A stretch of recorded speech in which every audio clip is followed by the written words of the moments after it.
Egyptians are not very keen on opening this pit and getting the boat out, or if there's a boat in there, of course, and then have it crumble. So they would like to see what's in there, what it's like in there, and then seal the hole back up.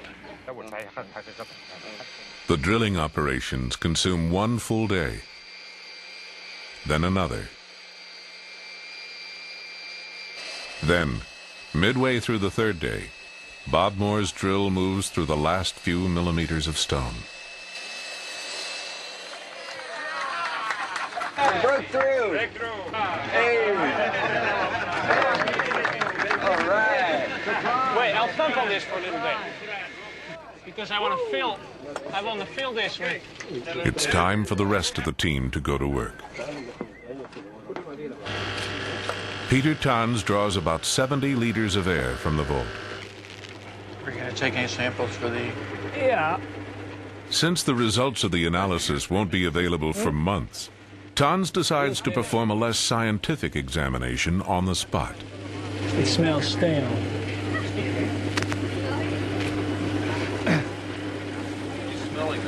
Thanks. It smells stale, guys.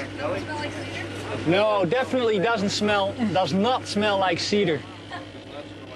Absolutely not. It's nearly midnight before the photographers get their turn.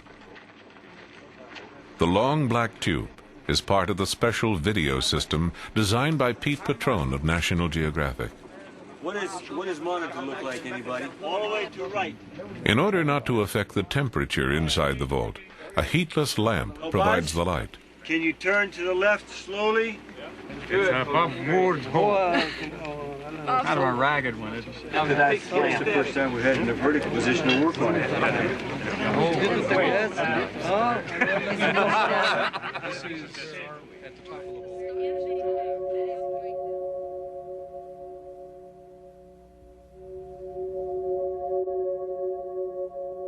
As the camera begins its slow descent through the hole, everyone gathers around a TV monitor to catch a first glimpse of things that haven't been seen for nearly 5,000 years.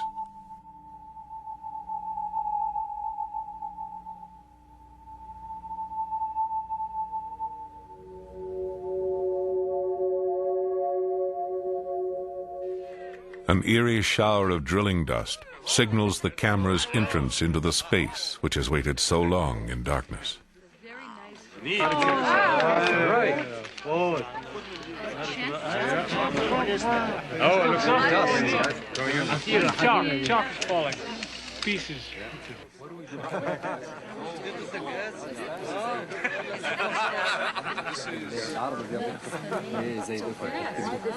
It looks like a mats.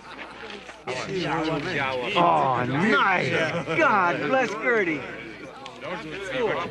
Hey, okay, you're right. It is a boat. Yeah.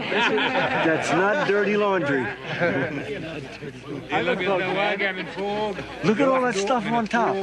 Well, it comes from the ceiling, I think. Ooh. Pieces of limestone, I guess. Right. Don't you think? It does look like pieces that flaked off maybe the sealer. Gypsum sealer? Oh, yeah, that's it. Sure. Yeah. Beautiful. Pieces. My, that is gorgeous. Gorgeous. Tohame has no doubt that he is looking at the pieces of a second ship. The camera shows a notched beam that supported a deckhouse roof, a valuable clue to the length of the ship. Other angles reveal a copper fitting, a stonemason's ancient calculations. Experts now believe each piece is part of a ship very much like the first, though perhaps a bit smaller. The obvious damage inside the vault may have resulted from a brick-making machine used to build the museum for the first ship. It stood directly above the second chamber, vibrating and dripping water. Other details seem to confirm this hypothesis. Wet-looking patches in the roof where plaster had fallen. A pair of ghostly oar blades warped by moisture. No, drop down. And then, something unexpected. Whoa. Quick. Come on here. 4,000-year-old air. Go, officer. That's it. Lock We it. can zoom in. Lock the nut. Is that him? He's him فعلا. Look at him, there he is. ده معلم تمشي. 5,000 years ago. Righty, man, right. This is daughter of Kiyab. How else could the beetle live? You know, I mean, he has to be breathing air. So if we have a live beetle, that means we don't have 4,000-year-old air. Whatever the results are, bad or good, if they're scientific, that's what we tried to do. We tried to find out. And we did find out there's something living down there. After taking samples of the air and after looking at it, we know that we have not disturbed the site at all. So this is kind of starting a whole new, opening a whole new door to technology, and I personally believe that this might be a new change to the archaeological exploration, very much like what age dating did to archaeology earlier in this century. Age dating propelled archaeology from a collector's pastime into a more exact science. Video exploration promises to extend its reach into realms that have always seemed impenetrable, until now.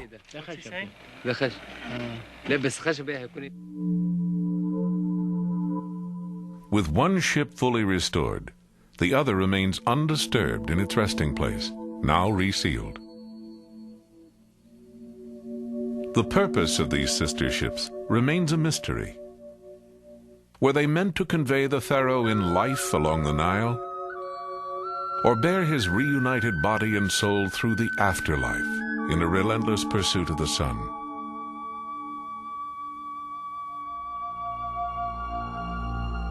That eternal journey demanded a well-preserved body.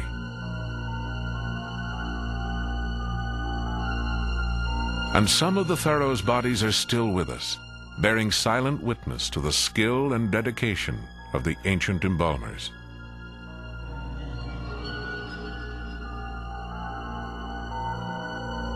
The mummifier's art, once a museum curiosity, has become the scholarly fixation of Egyptologist Bob Breyer.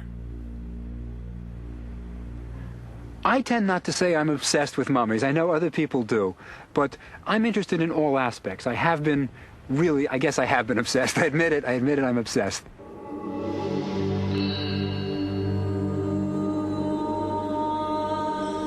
Dr. Breyer's obsession led him where no other scientist has gone before. After exhausting the texts on mummification, he realized he could never truly understand the procedure unless he performed one himself.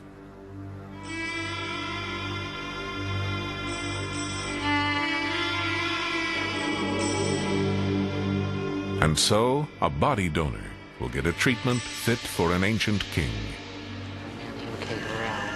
Then we can take everything beneath the stomach out. I'm not a mortician. I'm a professor, and I've been teaching Egyptology for more than 20 years. When the University of Maryland Medical School offered to collaborate with me, I had the chance to do the first Egyptian mummification in perhaps 2,000 years. But it's not going to be easy. We're just amateurs compared with the ancient embalmers. They were so skilled, they could remove the brain through the nostrils without damaging the face. Right there. And let me just get the block, and I'm just going to tap it. I want to tap it through. Okay, go ahead. All right? Yep.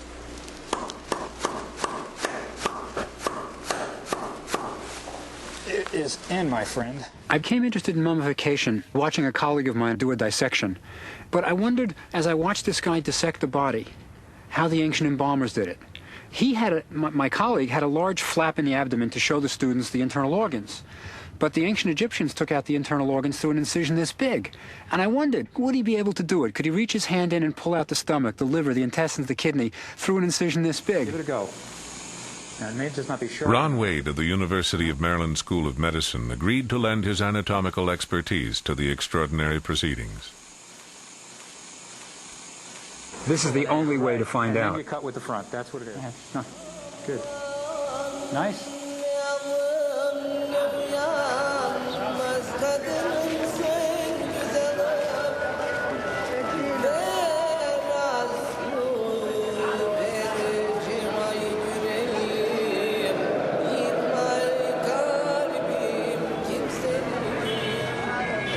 To prepare for the mummification, Breyer spent weeks in Egypt, learning all he could about ancient ritual. and combing Egypt's ancient marketplaces for the sacred spices and materials his mummy would demand.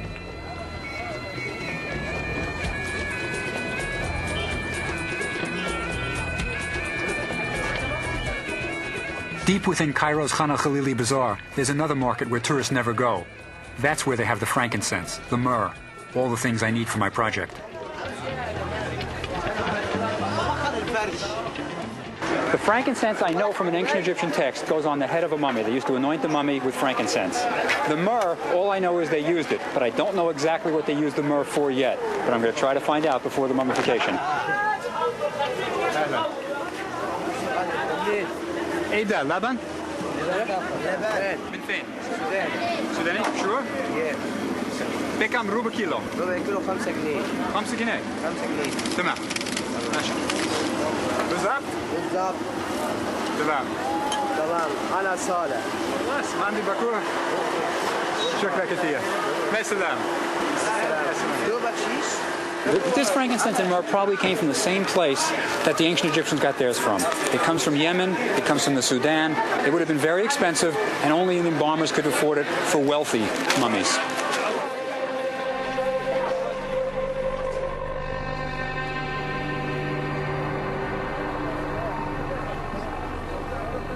No one knows how many mummies there are in Egypt, but people were dying for a long time. So there are certainly millions of bodies in the sand and in the earth.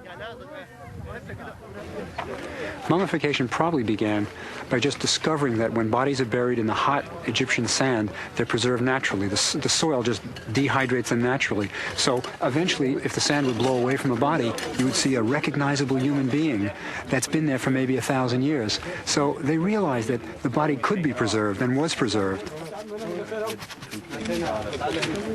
These bodies here in this cemetery in the Fayoum are middle class to lower class. They, of course, haven't excavated the entire area yet, but they'll probably find, if they kept going, close to 200,000 bodies.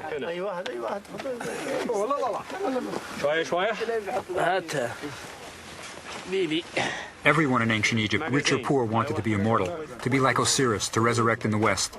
So everybody had a shot at immortality, and the more you could afford, the better your shot at immortality, the better preserved the body, because the body was going to get up and go again in the next world. It was literally going to resurrect, so you had to preserve it. So all your money, all your thought went into preserving your body. The poor man couldn't put too much money into it. He was merely wrapped, placed perhaps even in a mass pit burial, and would just hope for the best. Okay, hold on.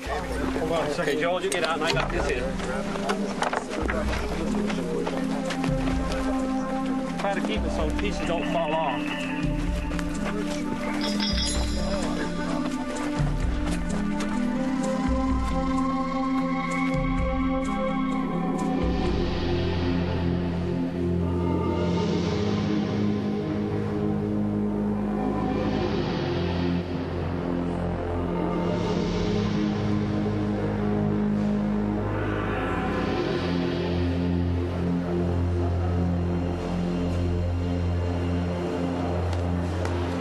Breyer's search brought him to the Cairo Museum, which has more mummies literally than anyone has ever bothered to count.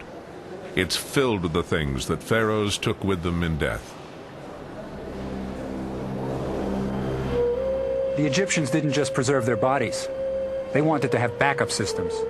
They didn't want to have just one shot at immortality. So they had large guardian statues to guard their coffins, and small servant statues which would come to life and serve them in the next world.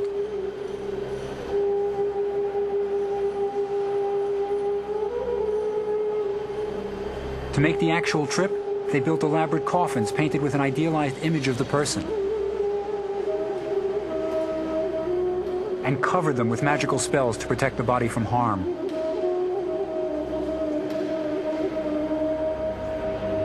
Often when people look at these cases and the wrappings, they see the beautiful paintings.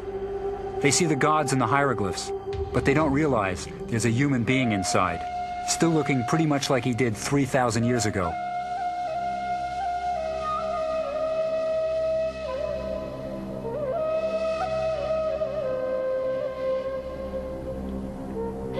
The great thing about mummies, and what I think draws people to them, is that they're recognizable. You see somebody who was once a pharaoh, a king of Egypt who died 3,000 to 4,000 years ago. But if you knew him, you would say, ah, there's Seti, there's Ramses. He's still recognizable. He may weigh a lot less, maybe 28 pounds is the average weight of a mummy after it's dehydrated. But you would still recognize him not only as a person, but as who he was.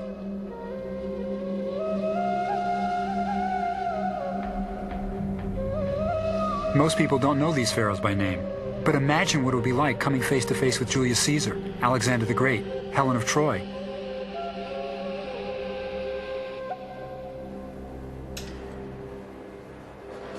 This case contains one of the greatest kings that Egypt ever knew. Just the primary tests for this. Nasri Iskander is the keeper of mummies in the Egyptian Museum. He's been doing it for 20 years and is one of the foremost authorities on mummies, certainly on the Egyptian collection. And they seem not. So everything looks good? Nothing is unusual. Mm-hmm. Yeah. Mm-hmm. Oh, he looks wonderful. The pharaoh Ramses the Great reigned for 67 years. He was more than 80 when he died over 3,000 years ago. This is the kind of mummification I want to do. The Ramses mummy shows us just how good the Egyptian embalmers were. His hair was dyed henna. His fingernails were painted. Everything was done for him so that he would look young forever. When I see this, I feel something inside. I can't explain it, but I just feel it. Yes. And I think that most of the people will feel this. Yes. And this is not just a dead body. No, this is a history. Mm-hmm. Big history. This man built Egypt.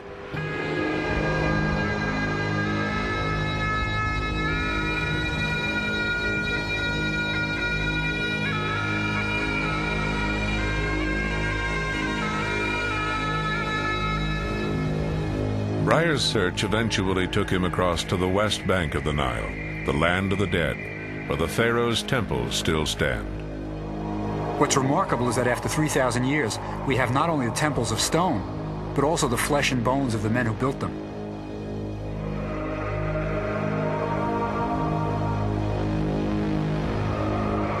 The mummies of the pharaohs may have been impervious to time, but they were still vulnerable to one thing: looters. It's really a miracle that we have the ones we do.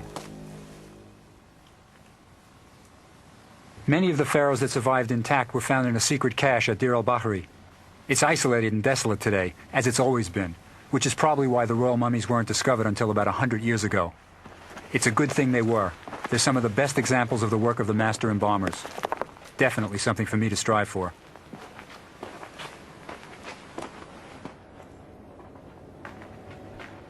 Sometime in the late 1870s, local villagers stumbled upon this hidden cache of royal mummies. The miracle is that they even found this place. The hole was undoubtedly filled in. They probably noticed water running over the cliffs and disappearing into it, and they figured this must be a tomb. Word was sent to the Antiquity Service in Cairo that a tomb had been found, not containing one mummy or two, but 40. When the inscriptions on the coffins and bandages were read, they knew they had found the pharaohs of Egypt. They knew they had found Ramses the Great, Seti I, the great warrior king Thutmose III. They knew what they had. They had found some of the greatest kings of ancient Egypt.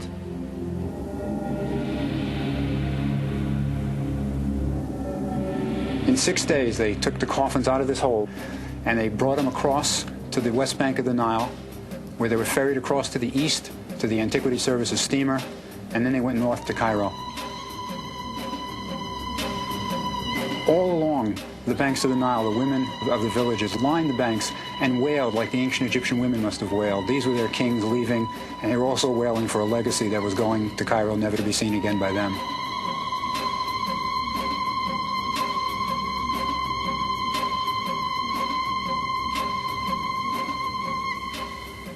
But their ancient kings would inspire a new kind of reverence, compelling scholars like Breyer to retrace each detail of their final ritual journey. When a king died, he was ferried across to the west bank of the Nile, where the embalmers' shops were. The Egyptians lived on the east bank, and those who could afford it buried their dead on the west. The sun dies in the west, so they associated the west with death, and they called the people who died Westerners. They didn't want to call them dead, so they had lots of euphemisms. They called them Westerners. If you died, you went west. Ancient texts tell us that the embalming process took 70 days. The first thing they did was to take out the moist internal organs. This is to help prevent decay. If you don't remove all the moisture, the body will rapidly deteriorate. Embalmers were really technicians. They were the ones who knew the anatomy, knew where the liver was, knew where the stomach was, and could take it out through a small slit. It was different. Okay, Bill, do you have a tray? Each organ was carefully removed and ritually placed in a special vessel called a canopic jar. Well, the ancient texts say that they washed out the abdominal cavity with myrrh and palm wine. So we're just going to do it the way they said they did it. So we've got a linen covering inside the abdominal cavity already. And I'm going to put the myrrh right on the linen. This is the palm wine. Here it goes. The ancient Egyptian word for wine was erp, like a burp.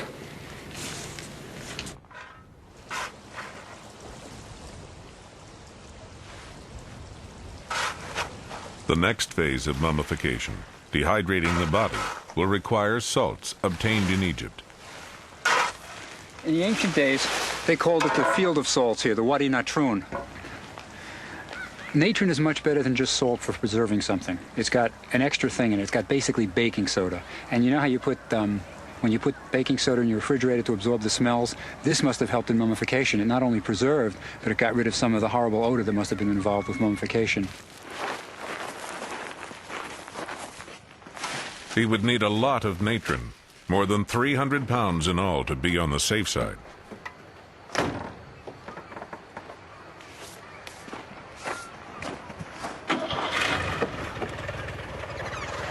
The mummy has to be totally immersed in it.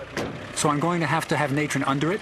I want to put natron on top of it, then fill the inside of the mummy with little packets of it, so that the mummy will dehydrate from inside and outside at the same time. Even Tutankhamun had some of these little packets that were buried in his embalmer's cache. All right, Ron, we'll do it down here. Okay, I'm going to pour it right here. Okay? There it goes. Yeah, you just smooth it out. In a small basement room at the University of Maryland Medical School, we've recreated the ancient embalmer's tent, keeping the humidity low to be like the dry desert air. Okay. We're just about there. Do you think we can get about 6 or 7 more jars out of that? No problem. All right, Ron, here's the liver. If you can put it on the far corner, and we'll cover it a little later with a little more natron.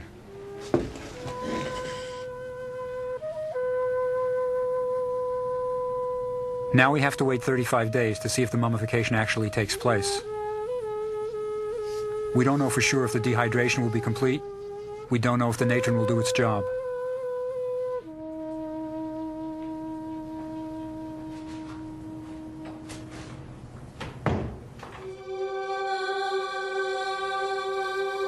Whatever the outcome, this has been an important scientific venture.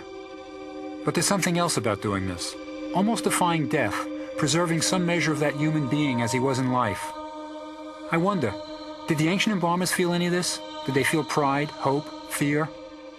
I think it'll work, but I really don't know for sure.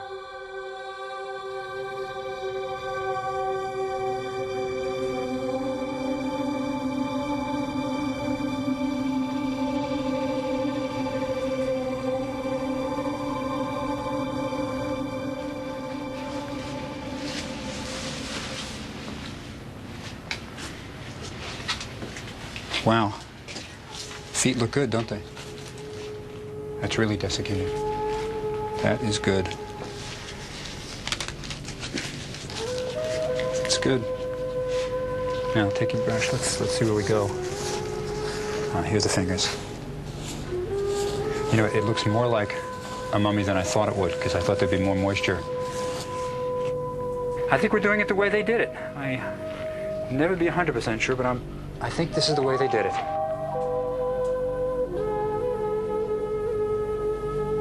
Break this.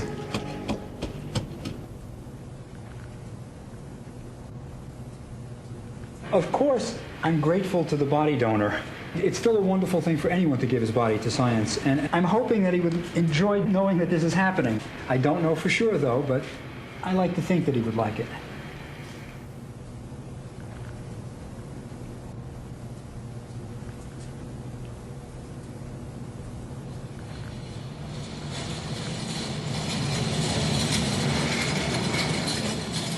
Finally, we want to finish the process, just as they would have, by anointing the body with oils, then wrapping it in fine linen.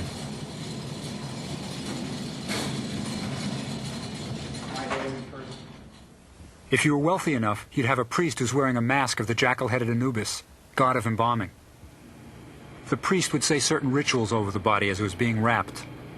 They would pour unguents on the body. Frankincense and myrrh would be used to perfume it. This is good. Sure. Okay. Now, one of the funerary amulets used for the deceased was a heart amulet to protect the heart. The only organ inside him now is the heart. And this will protect the heart and make sure the heart doesn't speak out against him in the next world. Okay. Let's get one of the magical bandages, and then when it comes out, I think you'll see there's an inscription on it. This right here is the weighing of the heart against the feather of truth in the next world. So it's an appropriate bandage for this area. The magical spells on the bandages aren't really part of my research. I'm interested in the technique of mummification. People just felt we should do it right, do the magical spells too, so we've done that. And they're accurate. These are what the papyri say should be on it. The hope is it'll be in a medical museum. Periodically, we're going to have to sample tissues to see what age does to it, how the dehydration continues. So it'll be monitored carefully, and hopefully people will learn from it. It looks good. We just have to seal the ends. Seal the ends. I think the care that we're giving to this mummy in the whole mummification process is certainly better than what the average mummy got. There have been no shortcuts for this man, which is good. He deserves it.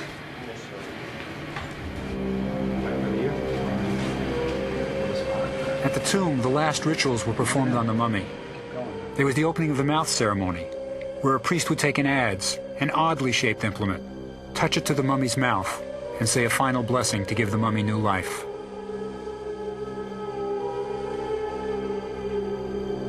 This modern mummy's contribution to science has just begun. He'll continue to inform us about the process of mummification in the coming years and decades.